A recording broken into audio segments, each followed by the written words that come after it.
This is the Ferrari 849 Testarossa, the replacement for the SF90, and it has got a lot going on. We're here at Ferrari's not-so-secret unveil and haven't got much time, so I better get on with it.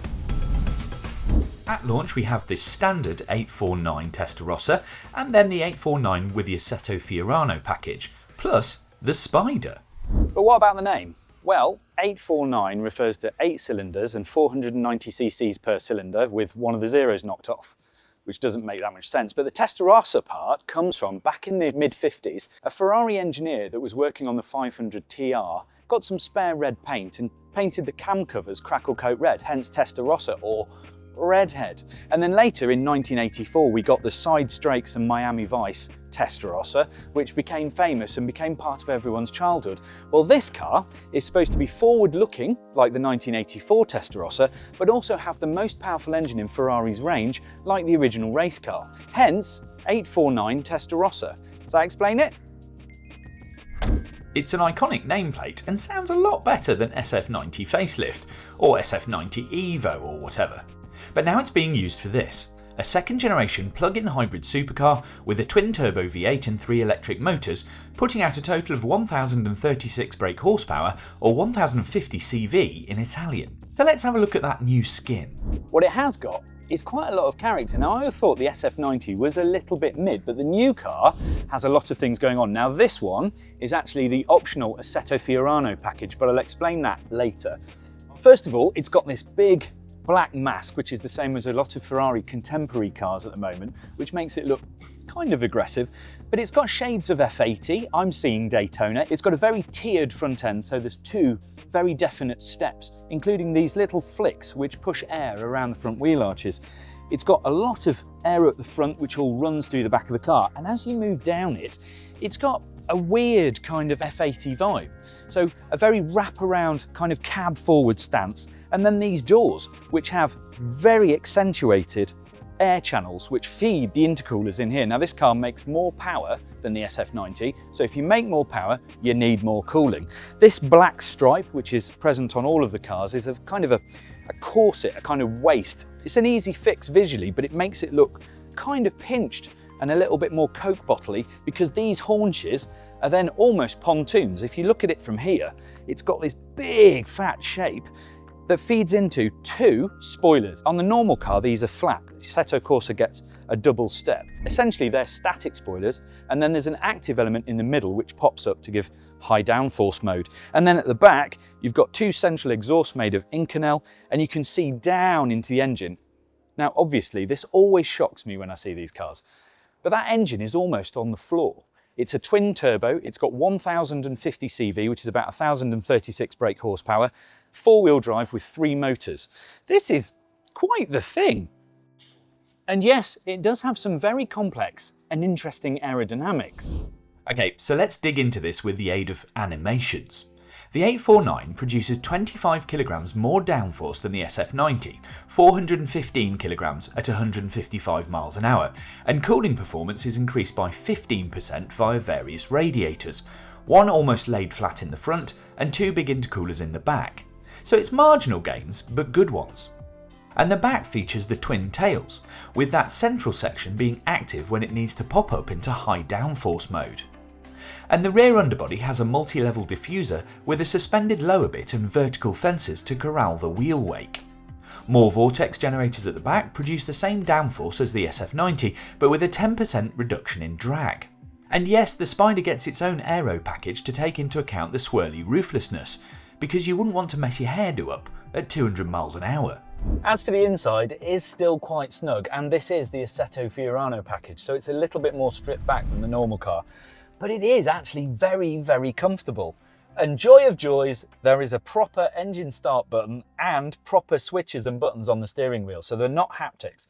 There are haptics either side of the binnacle here, which seem to work pretty well, and then this kind of wraparound arrangement, which makes it feel much more like a cockpit. And when that door's shut, you get the same thing on the passenger side. Lots of carbon fibre, as you might expect, but interestingly, they've done a lot of stuff in this car to make it feel more visceral. Apparently, the brake pedal has a lot more feel, and there's a lot better amalgamation of the brake regen and the actual braking force, and it is louder at all speeds, especially at the top end, and there's vibration and attack through the gear shifting strategy.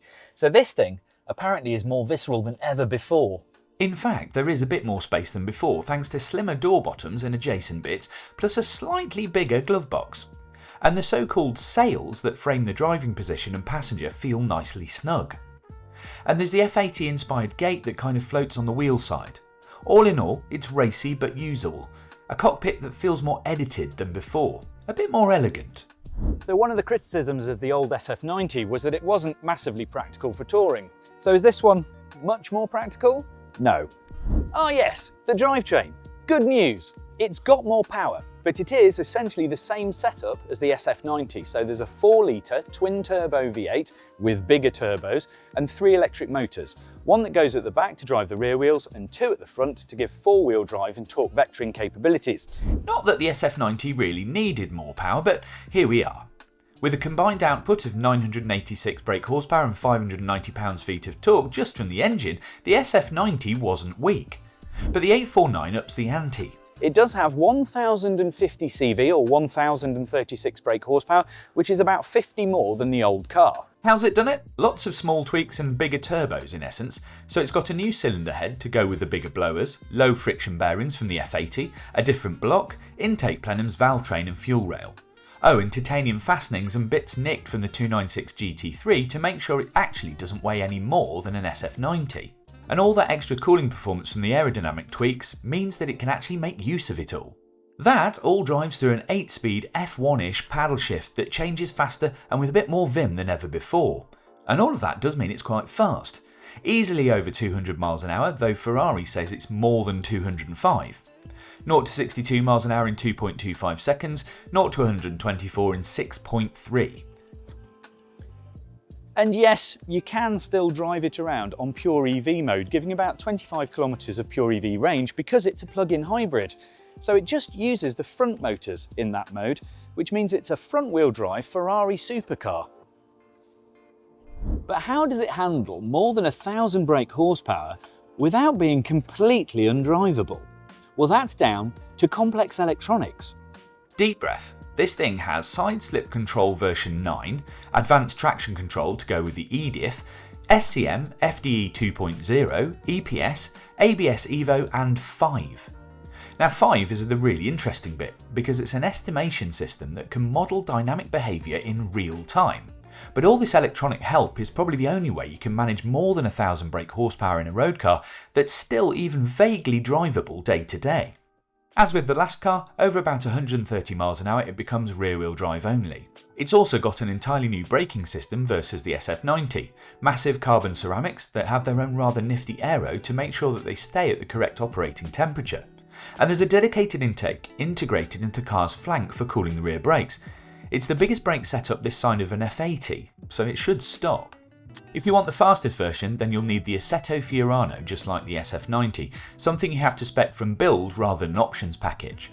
That features more aggressive nose flicks and double height twin tail elements at the back, single phase multimatic suspension that's more racy, although it does come with a nose lift this time, loads of carbon for a 30kg weight reduction, and then other stuff including wheels and lightweight tubular seats, specifically Michelin Cup 2 tyres and a host of other bits and bobs. The Spider is also launched at the same time, featuring a folding metal hardtop and a 90kg weight penalty, although you can also order that with the Assetto Fiorano package to lighten it up a little.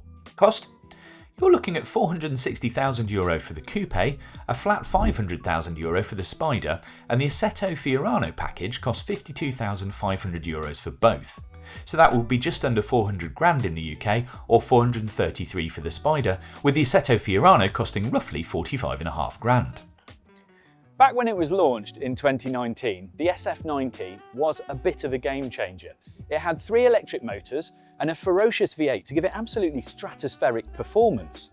Now it's interesting that we've got other super hypercars crowding that game.